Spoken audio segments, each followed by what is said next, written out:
Thank you, sir. Sir, ingat, sir, ingat. Thank you, thank you. Road test.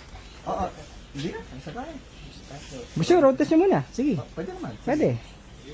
Oh, ito. Water. Eh, may sticker na si sir. Siyempre. Okay, minus 1. Ayun, tuson, patapos na rin kay Edwin. Oh, tapos na yun. Tapos na. O sige, final checking na lang. Scan. So, okay na yung tuson nyo. Scan na lang natin para ma-check po. Okay. Daming tao guys. Again and again. Oh, so, tapos sa tong tuson, na-release natin to. Ito galing sa atin to guys. Na-release natin to last year. 2009 Hyundai Tucson.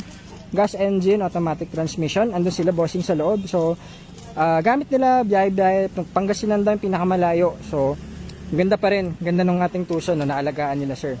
So, ito, sticker pa to dati. Hindi na nila tinanggal. Ito naman sila bossing, so okay na umokay yung program guys. So pumasok, programming lang tayo ng transmission kasi nawala ng reverse.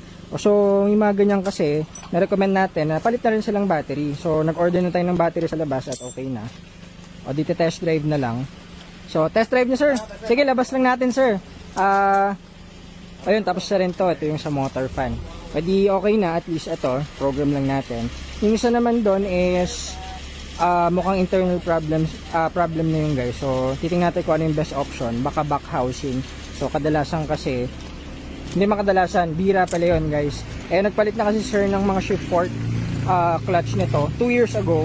So kung maganda naman yung mga parts sa kidabit, o di rule out natin hopefully kung backplate lang, o di mas makakamura si sir. Backplate, back housing, iba kasi yung term nun. O yun, so ito rin okay na, motor fan lang, hindi na napag-gasa si sir kasi gusto niyang papalitan before is yung buong fan assembly. So sabi namin, sige, check muna namin kung baka mamaya hindi naman fan assembly. If ever may parts naman tayo, at least ito, motor fan lang. So ano yung pre? Check na lang yung temp, no? Hindi, tsaka yung Sige. Okay, so final checking para maka-ano na to si sir. I-scan lang natin. Kasama naman yan kapag magpapacheck kayo dito. So yun muna, at on to the next time. May mga tumawag ka ni Everest ata, papa-PMS din parating. Ayun, so good afternoon at maraming salamat.